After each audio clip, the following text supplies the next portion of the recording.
ইস, যদি আবারও সেই শৈশবে ফিরে যেতে পারতাম। আজ 16ই ডিসেম্বর, মহান বিজয় দিবস। শহীদের প্রতি শ্রদ্ধা জানিয়ে গোটা দেশ যখন সেজে উঠেছে, তখন এই গ্রামের এই নিষ্পাপ মুখগুলি তাদের নিজস্ব সরলতায় উদযাপন করছে উৎসব। শৈশবের মুক্ত হাসিতে ওরা মেতেছে বিজয় উল্লাসে। বাঁশির কঞ্চি আর রং বেরঙের ফুল পাপড়ি দিয়ে ওরা মনের আনন্দে সাজিয়ে তুলেছে এক ছোট গেট বা প্রতীক। উদ্দেশ্য খুবই সরল কিন্তু নির্মম।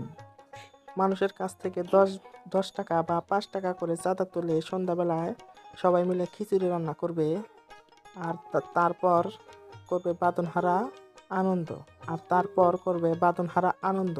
ওদের এই নির্মম হাসি আর উৎসবের প্রস্তুতি দেখে একটাই কথা মনে আসে, ইস, যদি আবারও সেই সোনালী শৈশবে ফিরে যেতে পারতাম, ওদের মতো করেই আজ উদযাপন করতাম সত্যিকারের বিজয় আনন্দ।